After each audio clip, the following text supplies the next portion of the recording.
Hi, this is Larry London. Welcome to Border Crossings here on the Voice of America. Today we have a special guest who is in a studio, and he's holed out somewhere in the United States, I assume. We'll find out exactly where he is, but he's got a guitar in his hand, so we are definitely going to be treated to music. It's a man who's been associated with the sale of millions of records. He is in the Rock and Roll Hall of Fame for his association with the Doobie Brothers. He was put in the Hall of Fame in 2020.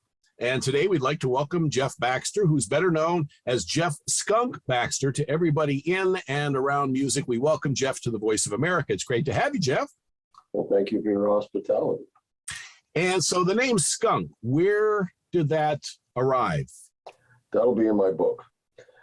In the book. But the good news is, for my day job, everybody I work with has a call sign, so I already showed up with mine. Mm-hmm. All right. So Skunk was the nickname, but if you want to know where it came from, then read the book. All right. Well, I was waiting for a guy with a kind of a different haircut or a gray streak or something, but I'm not seeing that. So, and the mustache kind of and the beard is not really indicative of a skunk, I don't think. But well, but I appreciate the compliment and the thought, the observation, and the interest. So where are you right now? Where are you holed out? Right now in Annapolis, Maryland. Oh, you're in just down the block. Yeah, in we're the doing a show capital of our tonight at state. the Rams Head. So. Oh, okay. You're in town for some shows here, and so you're on tour and promoting a brand new album that's coming out came out in June. June 17th is the name of the new album, is Speed of Heat. Yes, sir. So what exactly, Speed of Heat, why did you decide to call your album that? This is, by the way, it's the first album that you've put out, even though you've been doing this since the 60s. So it's the first solo album. You waited a little bit of time, I guess. You put some thought into it. I think that's the way to go. As a matter of fact, we looked at the track sheet, and the first recordings we did for this project was in '89. So yeah, it took a little bit of time. Speed of Heat, it was the working title of the album. My music partner and co-producer on this project, CJ Vanston, is a big aviation buff. And again, with my day job, I actually work for the Air Force. He's one of my folks I work for. So the working title was Speed of Heat. And the president of the record company said, wow, I love that title. So let's call it Speed of Heat. I said, okay, do you know what the speed of heat is? And he said, no, but I don't care. I really love the title. I said, well, sir, he said, well, tell me what it is. I said, it is the aerodynamic phenomenon that happens when an aerodynamic body approaches the speed of sound. And so I said, oh, well, that's kind of cool. Well, I like it anyway. I said, well, good. So that will be the title of the song and the album, yeah. Well, it's kind of amazing that anything that took 40 years to make would have the title Speed in the title, but you've been... Is it 40 years? Yeah, you're probably right. Yeah, the 80s to today. Long time. So years now, yeah, about 30 years. Mm-hmm. So you move slowly. That's okay. There's nothing wrong with that, taking your time. But it's not for lack of work, because Jeff Skunk Baxter is what we call commonly in the business a session musician.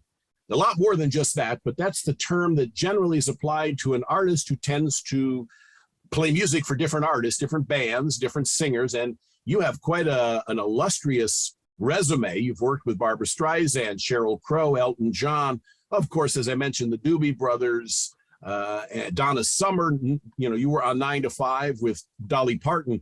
Your record, your resume is very, very impressive. And I don't have to tell you that, but I'm sure you have a wealth of stories. You mentioned a book. So tell me about this book. I didn't know anything about this book. You have an autobiography? It will be, yeah, it'll be a compilation of things that I've done both in the music business and the things that I can talk about in terms of my day job, because I think that they're very intertwined and very connected, at least tangential, if not, interconnected.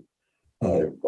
I've told a number of folks that I work with from the U.S. government when they say, well, how do you know all this stuff? I said, well, a radar is really just an electric guitar on steroids. And if you get the physics of it and you understand how this stuff works, it's pretty much all connected. Mm-hmm. All right. Well, you've been doing this a long, long time. And looking back at as a young kid, you joined your first band when you were 11. Yes. And it was the guitar was it because you met Jimi Hendrix? Is that kind of why you gravitated to the guitar?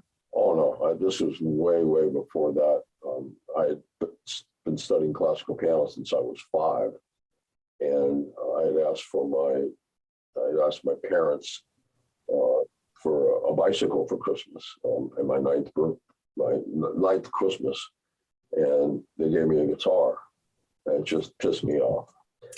So I hung the guitar on the wall for about 6 months, and then I had a neighbor downstairs, a gentleman named Kurt Bundy, who was a friend of mine, and he was taking guitar lessons, and said, if I teach you some chords, will you do some playing, because I just need somebody to practice with.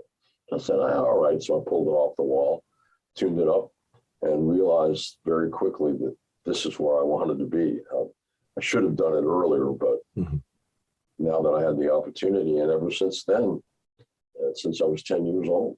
And so how did the drums come into the equation? You also play drums. I do. Again, playing in surf bands and playing in rock and roll bands, the drums also fascinated me. And I took a few drum lessons and had the Henry Adler book, like everybody, every other drummer did.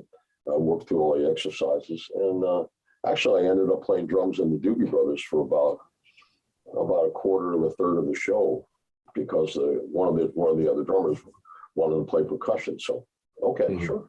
And the new album features Mike McDonald of the Doobie Brothers. He certainly plays a tremendous part in here, amongst some other wonderful musicians, Clint Black, Johnny Lang, Rick Livingston. And Michael did again, the thing about this record, it was going to start off as an instrumental album. All I wanted to do was play Apache and have fun with songs that I remember when I was a kid, and just have some fun. And as we began to progress, other people found out about it, and they would say, well, if you want me to do something, I'd love to do it. So I talked to Michael, and I talked to Johnny Lang, and I had hooked up after playing at Sundance, and he had called me because he wanted to get into law enforcement. And I'd done 15 years with the Los Angeles Police Department on the counterterrorism reserve. And so I said, sure, I can hook you up. And then we started talking. He said, well, if you're doing a record, I'd like to play on it. I said, sure. And same with Clint. He was a big Steely Dan fan, and said I'd asked him if he'd like to do something. He said, absolutely. And the whole idea was there were only 2 rules. One was that you write with myself and my partner, CJ. And the other was that we try something that you've never done before. So when you listen to, for instance, the Clint Black single that's out now, Bad Move, that's something that Clint's nothing like he's ever done before. But he's such a talented musician that I thought, okay, these are friends of mine. I'm going to open up the kimono. I'm going to say, let's try something different. You probably never had the opportunity for someone to say to you, whatever you want to do, take a shot at it. So the performances on here are very unique. What Michael did is definitely outside his wheelhouse, but he's such a brilliant musician that it was incredible, his performance. So this is a kind of a labor of love on some levels, and also an opportunity for my friends. And you have a single out, the first single off the album that you put out with My Old School. Yes, sir. So can you do a little bit of that? Can you play? I know there's no vocalist to join you. Can you do something on your guitar, since it's there and it's tuned, it's ready to go? You sound like my mother, who when I was a kid said, well, play the piano for my friend. Do something, for crying out loud. It's very difficult because there's really not much to do, but you can see.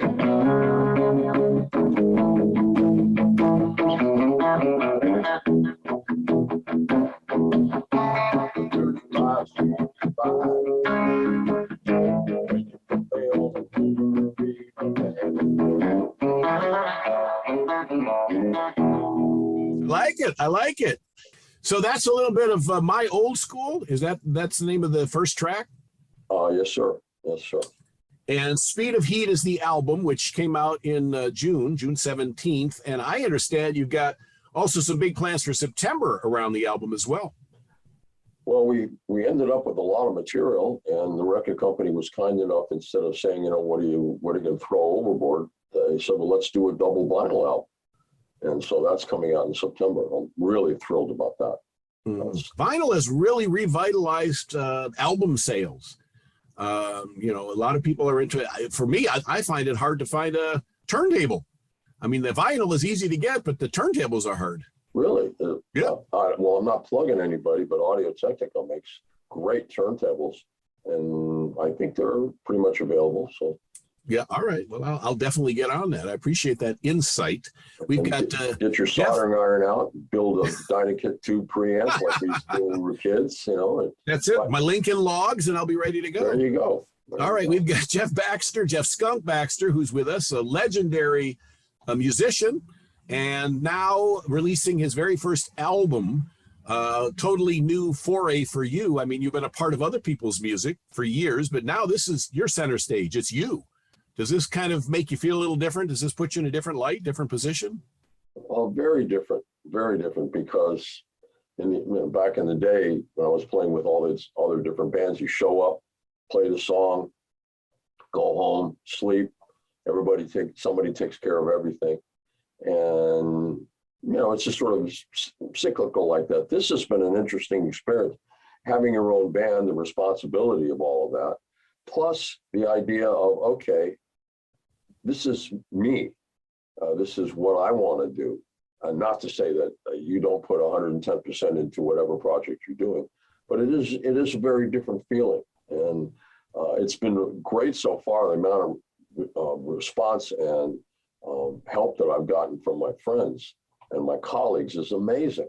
So it's been a much easier path than I thought. Well, I imagine, that given the credibility credentials you have, that, that this won't be any different from what you've been doing in the past. I'm assuming that your music on this new album, Speed of Heat, is going to be very similar to the kinds of music that you've been doing consistently with Steely Dan, with the Doobie Brothers, which would be that classic rock genre sound. Well, again, not really, because if I was going to do that, then it would really make sense to sort of either cover all the songs that I've done before or stay in that genre. My first motivation was I wanted to play Apache. That great Jorgen Ingman song. Yep.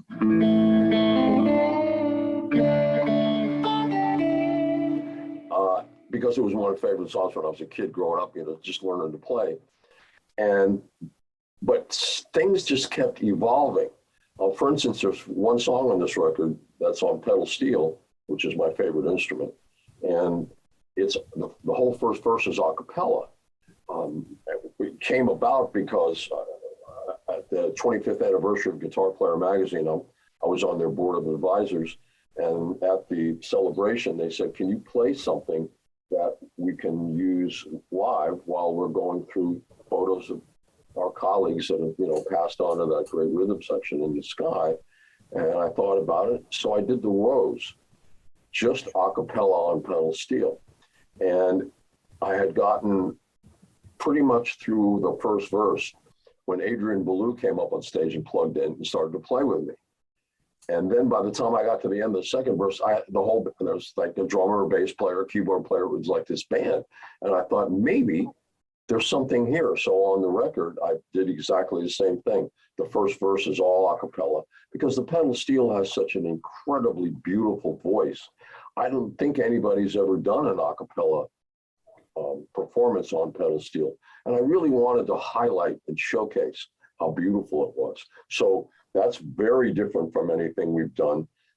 Well, I've done before. There's a cut on the album called Ladies from Hell, which is what the Germans referred to the British soldiers in World War I when they came out with the pipes blaring when the Scottish Guard came out, and they were in their kilts, and so they nicknamed them the Ladies from Hell. So the opening track is a journey through Scotland. My family heritage is all Scottish.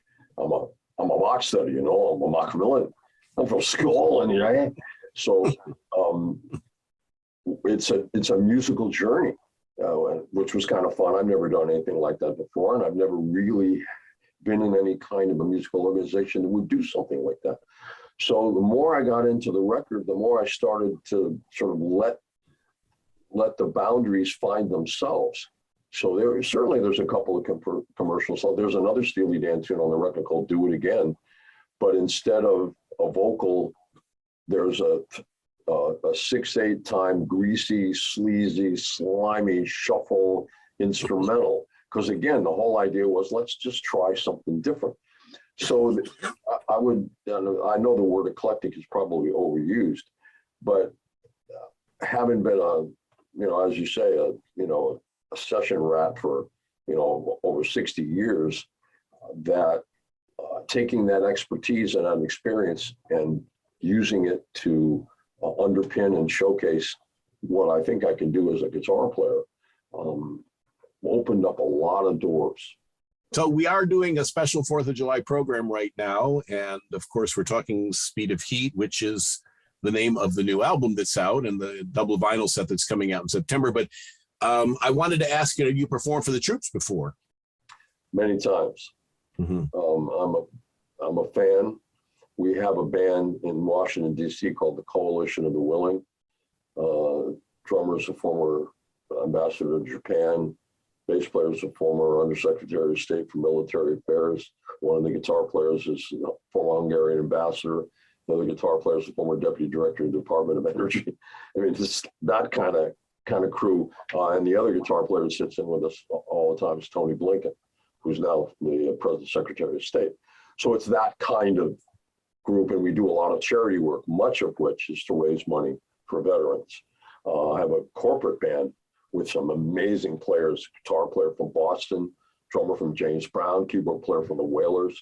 And we do a number of shows, most of which are to raise money either for law enforcement or the military. So yes, I've done a number of shows, and I have a big place in my heart for the military. And you're going to do your special version of our national anthem to honor the military and to honor our country here as we celebrate our birthday. And but before you do that, I wanted to ask, what is the best advice you ever got in your career? Because you have played with some of the biggest names, shared stages with some musical icons, and the best advice you got and who gave it to you? Let's see. Some of the best advice I got, I'm trying to remember who it was. I think it was my first piano teacher who said, always play with a metronome, always play with time, because you need that. And after a while, it will become a part of you. Matter of fact, that I have the click track that drilled through my brain through 30 years of wearing headphones in the studio. I can hear it even though it's not there or it's not coming through the headphones. So play with time and listen to melodies. Listen to and I think this had a lot to do with the Ventures. Bob Bogle, in his interviews, he would say he's a melody player. Listen to the melodies and start slow. Don't play anything faster than you can play and play it perfectly.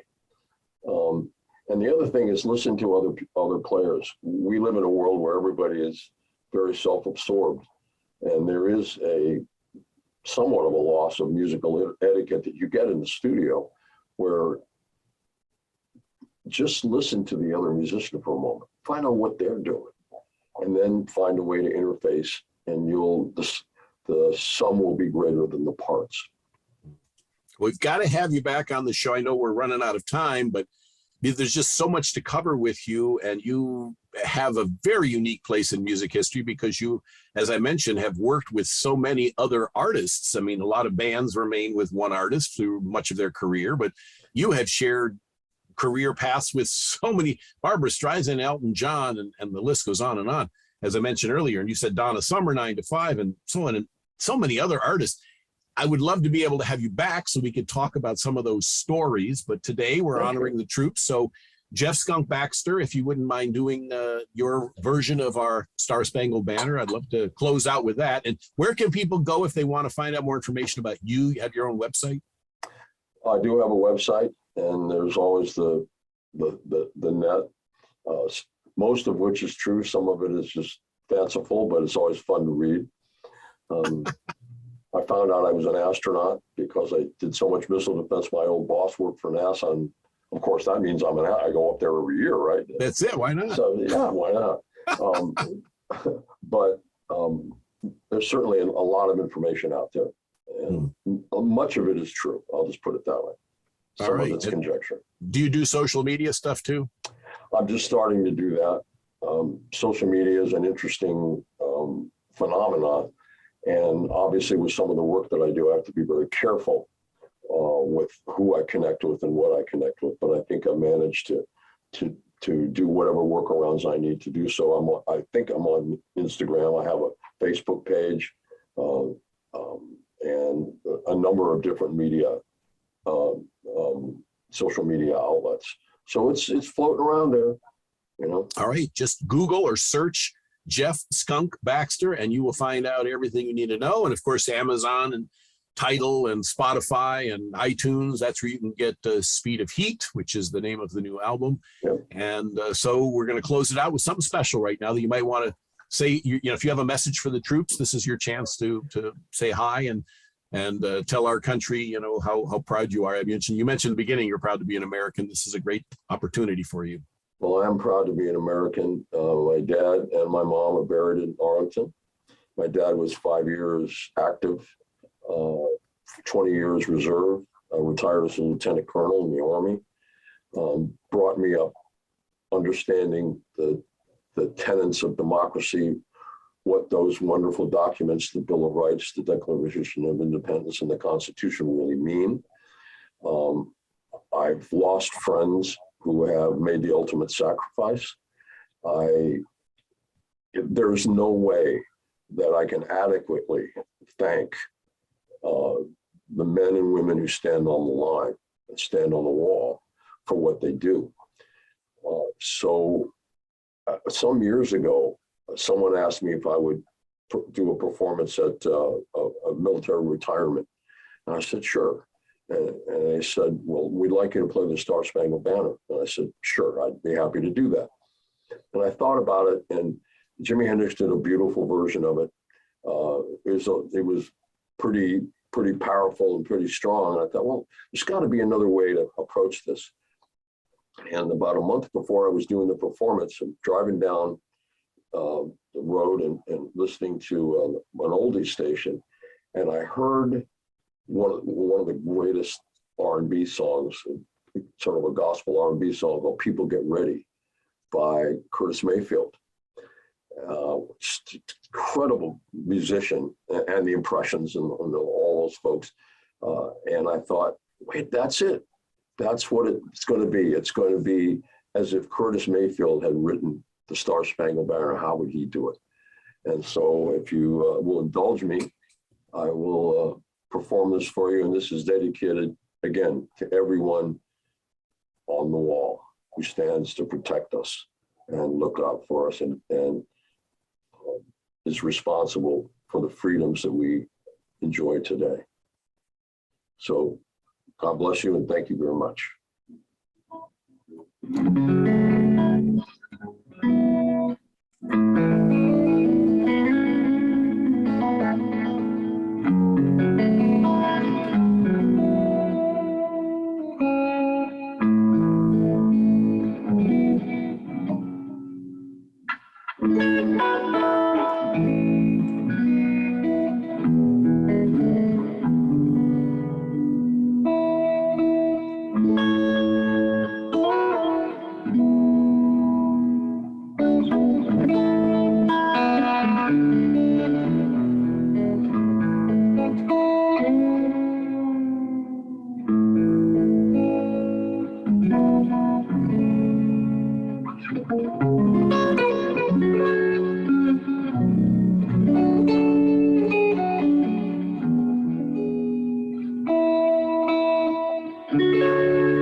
Wow, that was really moving. That was wonderful. Thank you, Jeff Skunk Baxter. And we appreciate you joining us here on the program today. The new album is called Speed of Heat. It is available on Amazon, iTunes, Spotify, wherever you can get an album. His new album is out right now. It's his debut album, so please do pick up a copy of that. We're so happy to have him on the show. And I want to also close by saying happy birthday, America. Thank you for watching. This is Border Crossings. I'm Larry London for VOA TV.